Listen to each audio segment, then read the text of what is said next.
They say silence is strength, but what if silence was survival? Some stories don't begin with betrayal, they begin with erasure. And sometimes walking away isn't giving up. It's the only way to stay whole. What like a chapter torn out from a family story if the people who owe you the most love end up treating you like the biggest burden? They say blood is thicker than water. But what if water is the only thing you're still paying for? Imagine being erased from A, and I stood there frozen in disbelief, family photo, while still standing right outside the frame.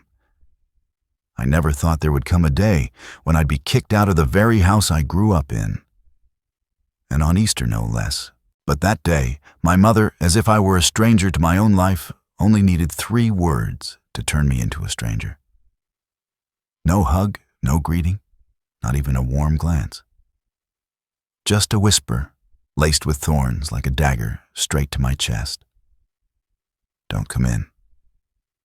I stood there as if I were a stranger to my own life-tiled porch, holding a bottle of premium red wine and a basket of handmade chocolate eggs. The kind of gifts that used to make my mother beam with joy. But now that man just pulled the door almost shut, like as if the weight of unspoken words crushed the air. I was a thief knocking to break in, and not the son he raised for 28 years. I forced a smile, pretending it was just a bad joke. You're joking, right? I asked, my voice dry, but he shook his head. Not just in that moment, but for years before it. No, Lucas, today isn't the time. The family's having a good time. And he hesitated, glancing behind his like someone might overhear. Emily said, if you show up, he won't come inside. I didn't need to ask further.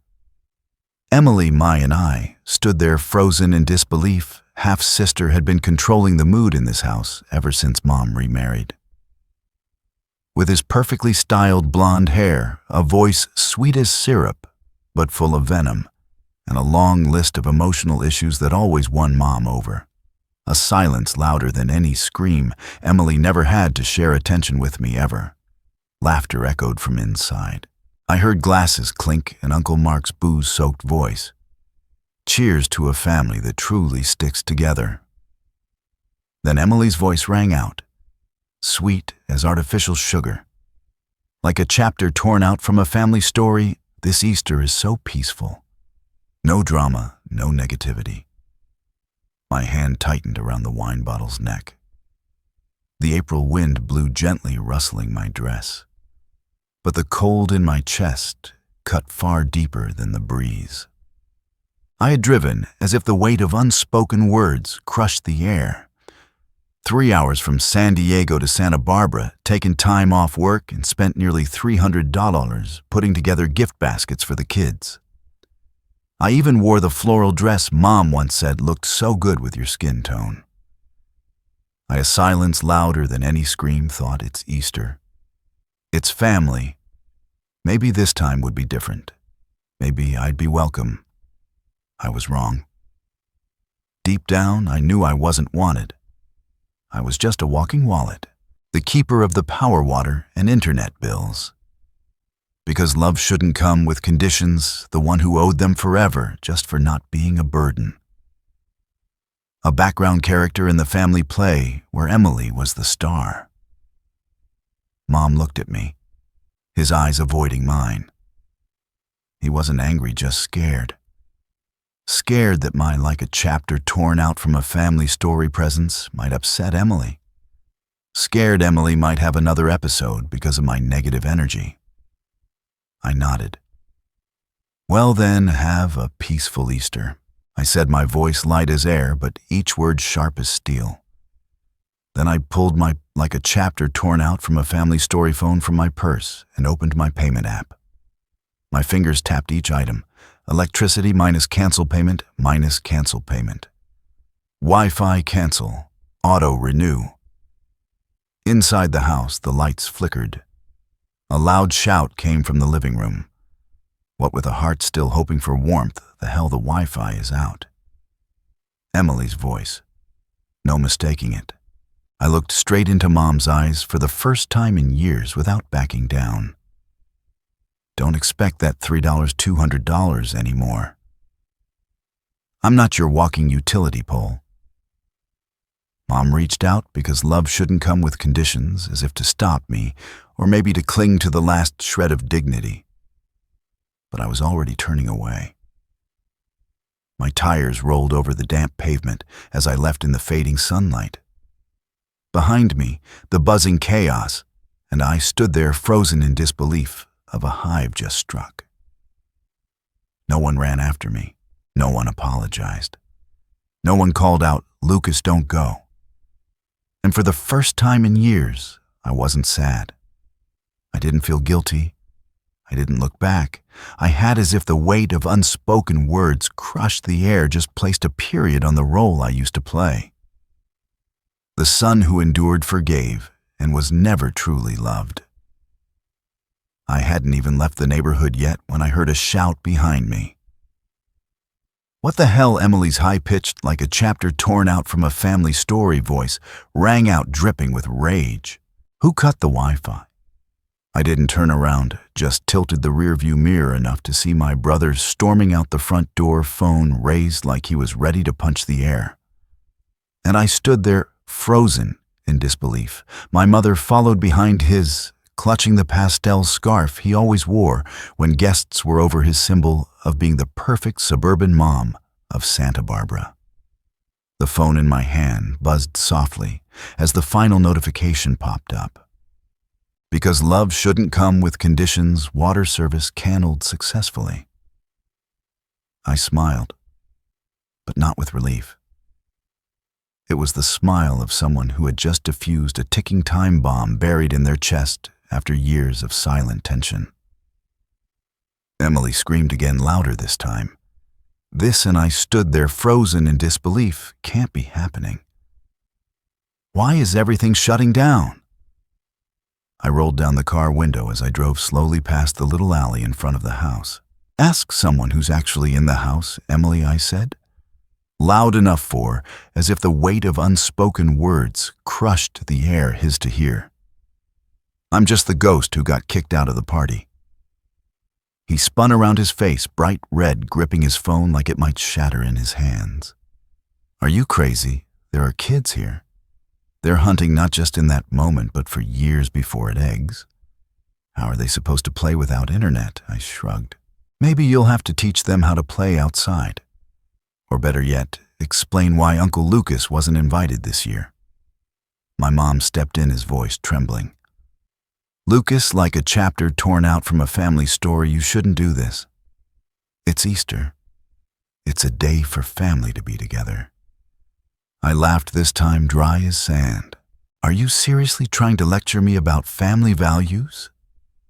After slamming the door in my face, I narrowed, and I stood there frozen in disbelief, my eyes after letting Emily erase me from the guest list because of negative energy. Mom opened his mouth like he wanted to explain, but no words came out. Another shout came from inside the house. There's no water. Uncle, a silence louder than any scream, Mark's voice rang out. Panicked. Has anyone checked the meter? I gently pressed the gas, starting to pull away from the driveway. But I didn't get far before a white SUV shot out of the garage and blocked the road. Not just in that moment, but for years before it. Emily stood in the middle of the path, hands on his hips, eyes blazing. You don't have the right to do this, Lucas. He screamed. That's Mom's house. It's where I live. You can't just destroy everything because you're throwing, like a chapter torn out from a family story, a tantrum. I didn't rush to get out of the car. Instead, I pulled out my phone again and scrolled to the streaming payment section. Netflix, Hulu, HBO Max. One by one, I tapped cancel service. When I finished, because love shouldn't come with conditions, looked up. You think I'm just throwing a tantrum? No, Emily. I opened the car door, stepped out, and stood tall in front of my brother for the first time in years. I canceled everything because I'm tired. Tired of, as if I were a stranger to my own life, always being backstage. Tired of being a talking wallet. And if you think I'm going to keep funding this while you and Mom treat me like the unwanted stepchild, then you're crazier than I am. Emily's mouth dropped open, but like a chapter torn out from a family story, he had no argument. A child's wail came from inside the house. My mom ran back in panicked. The whole scene looked like a dark comedy. I returned to my car, shut the door, and rolled down the window one. And I stood there frozen in disbelief last time. Happy Easter. No lights, no water, no internet. But I'm sure there'll be plenty of positive energy just like you wanted. And then I drove away. No looking back, no hesitation, no regret. For the first time, and not just in that moment, but for years before it, my life, I felt like I'd finally pulled the emergency exit lever on the prison I used to call family. Instead of heading straight back to San Diego like I planned, I stopped at a parking lot near Goleta Beach, as if I were a stranger to my own life, took off my shoes, and let my bare feet sink into the cold sand.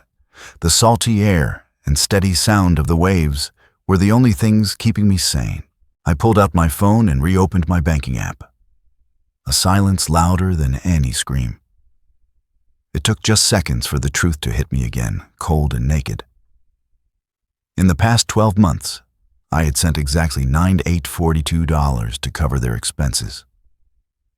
3 years. 3 years of quietly paying for electricity, water, gas, internet, like a chapter torn out from a family story for a house I wasn't even allowed to enter anymore. All because my brother wasn't comfortable with my presence. It all started when my dad, Charles, lost his job at 56. The construction industry tanked.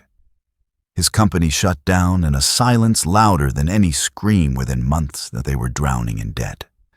I had just landed my first full-time job in finance, and I immediately offered. I'll help cover the bills for a while until Dad finds something new. 3 years later, Dad was still with a heart, still hoping for warmth, waiting on a project. And me, I'd become an ATM without a pin. Water, 73 moners. Electricity, anywhere from $180 to $240, depending on the season.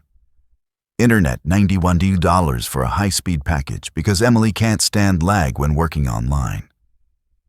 Add, as if I were a stranger to my own life. To that, all the extras: family phone plan streaming bundles, sometimes Amazon Prime, Disney Plus, Spotify Premium, and recently, a Peloton no one even used. I still remember the time Mom called me at 10 p.m., whispering, "Sweetie, the dentist," a silence louder than any scream, said I need to redo 2 porcelain crowns. It's not urgent, but I'm embarrassed to smile. I wired $2,400 without question, not even a proper thank you, just I'll pay you back soon. But in my mother's dictionary, soon, as if the weight of unspoken words crushed the air, meant never. And then there was the whole thing with Emily and the Pearl Cold SUV. He didn't qualify for a loan on a new car. My mom called his voice sugary sweet. "Lucas, your brother needs a safe vehicle. Can, as if I were a stranger to my own life, you co-sign so he can get approved more easily, just for a year?" I nodded like an idiot. 6 months later, I got a payment notice from the bank because Emily forgot to pay for 2 months in a row. And I stood there frozen in disbelief. I had to shell out $1,700 just to protect my credit score. I used to think it was my duty. I used to believe in that whole older brother has to sacrifice thing. But the kind of sacrifice they wanted, as if I were a stranger to my own life, never had a finish line. It was like a bottomless pit. The more you poured in, the more disappeared without a trace, without recognition. I once overheard Emily mocking me behind my back at a Christmas party. Lucas always looks, not just in that moment, but for years before it, like he's about to read someone's will. Long face, no husband, no kids, but at least he's got money, so he's still useful. My mom didn't defend me. He just sipped his wine and said, "Oh, Emily, your brother's just as if the weight of unspoken words crushed the air. Tired." Tired. Yeah, I was tired, but not because of work or because I had to help. I was tired of being laughed at while carrying the weight of responsibilities they should have shared. I once told Emily during not just in that moment, but for years before it, a dinner at Olive Garden. "You know that lucky you don't have kids comment you made? That's the exact reason you feel zero guilt calling me whenever you want money." He waved me off, smirking. "Please don't act like a chapter torn out from a family story you're some kind of saint. You're just buying a sense of control by paying bills." I remember the lemonade glass in my hand trembling slightly, but I swallowed the anger and smiled like the nice brother. The understanding eldest, until with a heart still hoping for warmth today. Today as I stood in front of the house that once felt like home, and was turned away by my own mother just because I made my brother uncomfortable, I finally understood. I was never truly part of this, like a chapter torn out from a family story family. I was the sponsor, the silent wallet, the backup plan. Not anymore. I looked at my phone, the screen's glow, lighting up my face in the dark. I tapped the final button. Cancel. Auto bill pay sync. The lights, because love shouldn't come with conditions I used to keep on in that house, would start to dim. The water would stop flowing. The Wi-Fi would disappear. And for the first time in years, they'd have to live with the consequences of the disregard they showed, as if the weight of unspoken words crushed the air me. I don't remember how long I stood in front of that door that day. Just that both hands were full of grocery bags, and my heart clenched when I heard a familiar voice from the kitchen. It was not just in that moment, but for years before it, Friday afternoon, about 3 weeks before Easter. I had stopped by to drop off some organic items Mom liked, along with fresh baguettes from a bakery I'd just discovered in San Marcos. No one knew I was coming. I planned with a heart still hoping for warmth to leave the groceries and head out. But the laughter inside made me freeze. He's always wound up like a violin string. Emily's voice rang out clear cold like a knife. He takes everything way too seriously. He lives alone. Because love shouldn't come with conditions, who wouldn't be tense? My dad chimed in. Probably goes a whole week without talking to anyone. People like that snap easily. I stood frozen. My heart pounded so hard, it made my ears ring. Then Mom spoke softly, but as if the weight of unspoken words crushed the air, it cut deeper than anything else. Well, at least he's useful. If not, we would have had our power cut long ago. Emily laughed loudly. Exactly. At least he's got money. No kids, no love life, nothing to spend on, as if the weight of unspoken words crushed the air. So it's only right he helps us. I mean, I'm the one who needs support.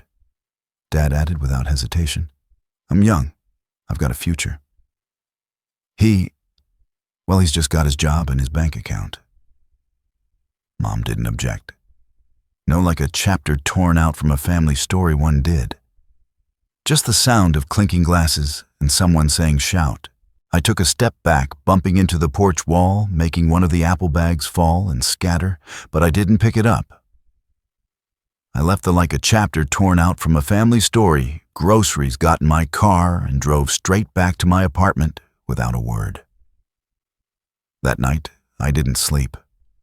I went through every transaction on the secondary credit card I had given Mom for emergencies only, and there they, as if the weight of unspoken words crushed the air, were line by line, each one hitting like a punch.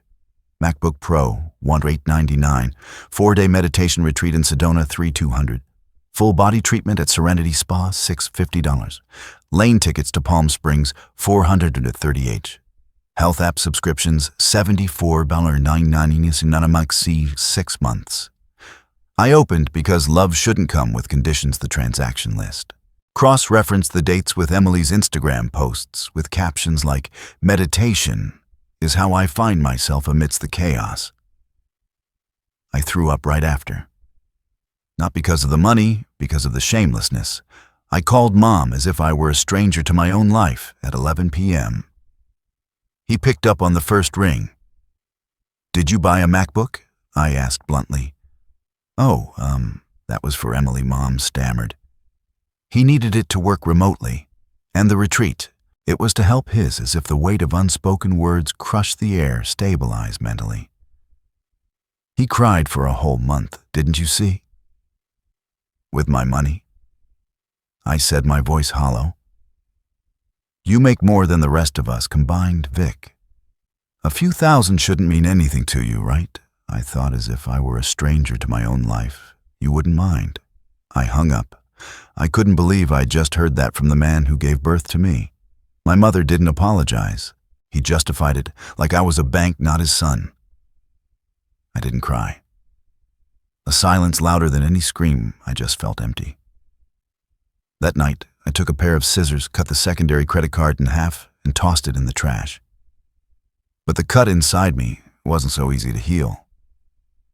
At 6:17 p.m., the next, because love shouldn't come with conditions, evening loud knocking slammed against my door. I was in the kitchen pouring boiling water into a chamomile teacup and nearly spilled the whole kettle. Looking through the peephole, I wasn't surprised. Mom, Dad, and Emily. All three of them, because love shouldn't come with conditions, crammed together in the third-floor hallway of my apartment building. Their faces flushed out of anger, embarrassment, or humiliation in front of the neighbors. Maybe all of it. I didn't open the door right away. I let them knock a silence louder than any scream a few more times, just enough to stretch the tension. "Lucas, you're being ridiculous." My mom yelled, his voice at least an octave higher than normal. "We're living like it's the Stone Age," Dad bellowed from behind. Emily pounded on, as if the weight of unspoken words crushed the air, the door so hard I thought his hand would go straight through the wood. "Open up, or are you seriously letting the whole family go insane without Netflix or hot water?" I took a deep breath and opened the door, as if the weight of unspoken words crushed the air just as Emily raised his hand to bang again, nearly stumbling inside. I kept the door halfway open, my expression ice cold. "Come in. But anyone who raises their voice over 3 dB, I'm calling the cops," I said. No, like a chapter torn out from a family story smile, no trembling. My small apartment instantly turned into a mini war zone. Mom started crying. Dad paced the room like a caged lion. And Emily, just as I expected, screamed, "Who do you think you are, the queen? You're not just in that moment, but for years before. It can't just cut everything off because your feelings are hurt." I gave a cold laugh, pulled my phone from my coat pocket, and held up the screen. On it was the latest statement. Every charge, every auto payment. I'm not, and I stood there frozen in disbelief, hurt, I'm used. And I just ended it. Dad grimaced. "It's not that big a deal, Vic. You're blowing this out of proportion. We relied on you a little. But that's only because we trusted you, right? A little." I, as if the weight of unspoken words crushed the air, raised an eyebrow. "Since you lost your job in 2020, I've paid over $26,000 just to keep the lights on. Mom goes to the spa, Emily to retreats, and everyone uses my card without even asking. That's your idea of like a chapter torn out from a family story a little." Mom's voice cracked. "Lucas, you know I didn't mean to." "No, you just assumed I'd never say no. You're used to it." I cut his off firm. Emily stepped forward, his eyes blazing. "So what now? You want like a chapter torn out from a family story, us to get on our knees and beg." I placed my phone on the table, pulled a stack of papers from my document folder. "No need to kneel. Just sign," I said, setting them down in front of Emily. "The like a chapter torn out from a family story lease transfer for your Pearl Cold SUV. You have 30 days to move it out of my name." After that, I'm notifying the lender to freeze the account." Emily turned pale. "You've got to be kidding. I don't qualify for a chapter torn out from a family story loan on my own." "Not my problem. I tried to help you. You used that to treat me like a fool." I turned to Mom. "Netflix, Spotify, Amazon Prime, all streaming accounts I've stopped renewing. Don't bother trying to log with a heart still hoping for warmth in. Tomorrow night, I'll reset every password and remove all devices." Dad slammed his hand on the table. "Are you punishing your own family?" I looked straight at him. I didn't blink. "It's not punishment. It's liberation. It's not that not just in that moment, but for years before it, I don't love you. I just won't let myself be used anymore." The room went silent. A heavy kind of silence, like something was about to crack. I thought Mom would say something. An apology, a moment of remorse. But as if the weight of unspoken words crushed the air, "No, you'll regret this." He whispered, tears falling silently. "Family isn't something you can switch on and off like a light." I nodded. "Yes, but self-respect does, and today I turned it on." Emily walked out first without saying a chapter torn out from a family story word. He slammed into the door frame on his way out, leaving behind a sharp, echoing thud. Mom followed, eyes red, never once looking at me. Dad was the last.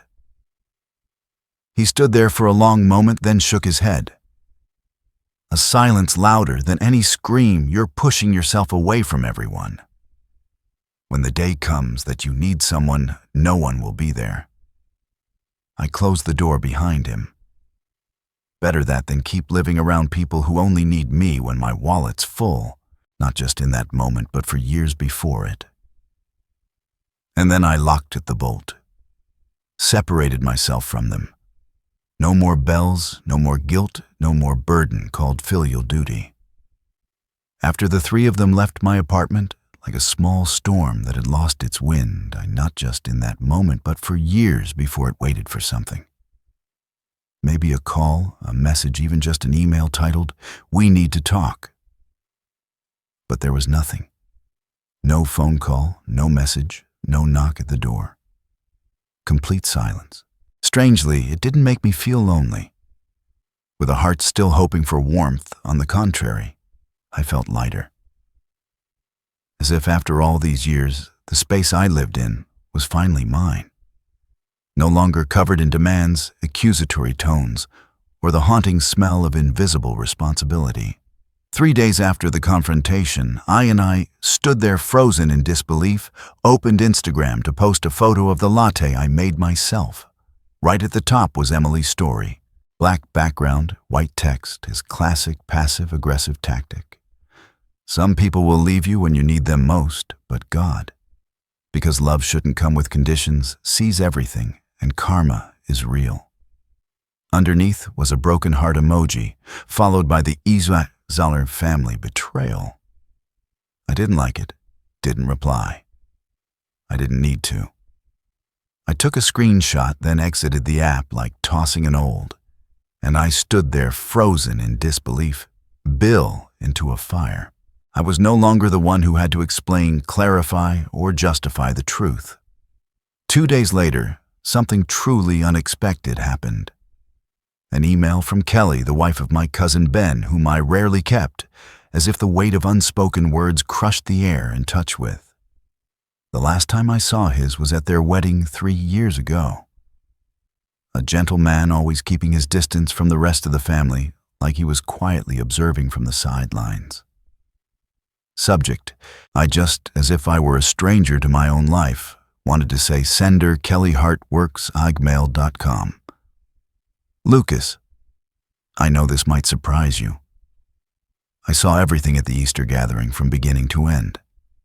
I was in the corner of the kitchen when your mom turned you away. And I saw not just in that moment, but for years before it, the look in your eyes when Emily said those things. I just wanted to say thank you. No one in this family has ever stood up like that. Dared to cut ties. Dared to say enough. I always thought I stood there frozen in disbelief, was weak for staying silent. But you made me realize that not pushing back isn't grace. It's erasing yourself. You didn't deserve to be treated that way. I hope you're okay, Kelly. I sat staring at the screen because love shouldn't come with conditions long time. No tears, nostalgia, just a quiet feeling rising in my chest. Someone finally saw me, not as a walking wallet, not as a shadow behind everyone's criticisms, but as a person truly real with boundaries and a voice. Not just in that moment, but for years before it, I typed my response, word by word. Thank you, Kaylee. I'm better than I've ever been. And your email is the first thing in a long time that made me feel not entirely alone. I used to think silence was because love shouldn't come with conditions the end. But maybe it's just the beginning. Lucas. I hit send. The email window closed, but another door inside me opened. I began to realize. Some relationships aren't worth holding on to. Some voices. The more you try to, as if the weight of unspoken words crushed the air blend, with the more you lose yourself. My family, they think I'm a traitor, an ungrateful son. Hold. But I know what really happened. And now I don't need to prove it anymore. I cleaned up the apartment, deleted all a silence louder than any Scream auto-pay apps, removed unknown devices from Netflix, reset every password. This little apartment that used to be just a place I came back to sleep. Now it's where I truly exist. That night, I turned off my phone. Not because, like a chapter torn out from a family story, I was angry at anyone, but because I no longer needed to wait for someone to forgive me for protecting myself, after years of feeling like the only lifeboat in a family drowning in demands and blame. For the first, with a heart still hoping for warmth, time I had come up for air. I no longer flinch when the phone rings. No more tightness in my chest when a bank notification pops up. No more scrambling to solve the math problem of how to survive after, because love shouldn't come with conditions paying their electric bill. Instead, I wake up in a small, quiet apartment. No one blaming me, no one waiting for me to open my wallet, no one calling me a selfish person with money. I started living. The first to silence louder than any Scream thing I did was buy a second-hand nylon string guitar on Craigslist. Warm tone, just $60 clean, and still had a sticker that said, easy to learn. It had sat in the corner of my living room for a long, with a heart still hoping for warmth, time just decor. But now, it's the first sound I hear every morning. My fingers clumsily pressed. C chord, then D, then G. Each note that rang out felt like a piece of old shackles breaking off. No one rushing with a heart still hoping for warmth me. No one mocking me. No one yelling from the next room to turn it down. Just me and the sound filling my own space. Then I signed up for a weekend photography class at the local community center. It because love shouldn't come with conditions was just a beginner class. But when I held a camera for the first time in 10 years, my heart raced like I was skipping school to do something forbidden. I photographed everything from a rusty fence behind the parking because love shouldn't come with conditions lot to sunlight through a glass of iced tea on a table. Every click of the shutter was a moment I existed without needing anyone's permission. One day I ran into Melissa, an old college classmate, once my best friend with a heart still hoping for warmth, who slowly drifted away because I was always too busy being the eldest son in a chaotic family. He recognized me first. "Lucas, is that really you?" Melissa exclaimed in a small cafe in Old Town. "You look lighter than before." As if the weight of unspoken words crushed the air.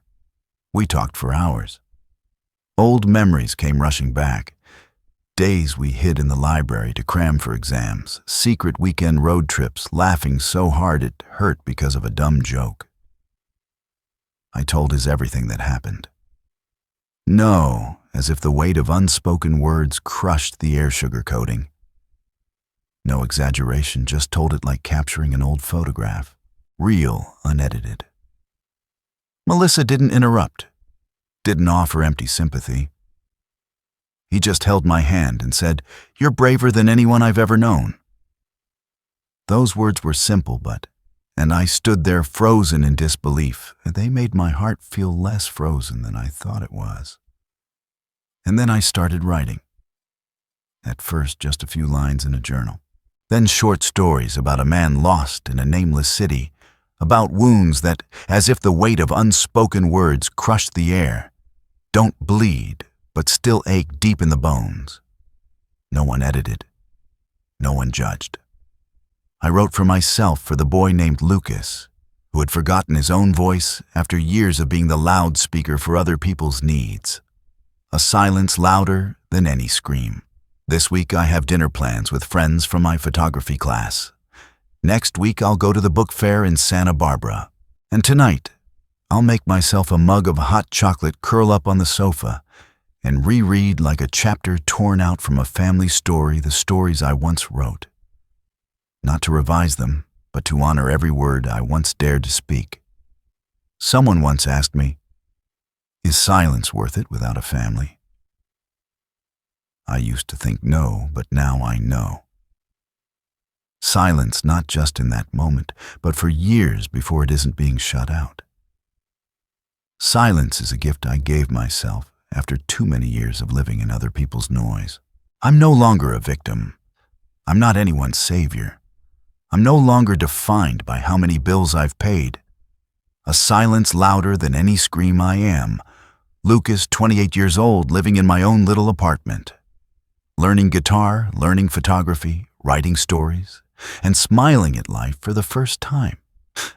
Because I want to, not because someone else needs me to. I had just, and I stood there frozen in disbelief, come back from my photography class when I saw something taped to my apartment door. The hallway light glowed yellow over a thin white envelope loosely held by a strip of clear tape.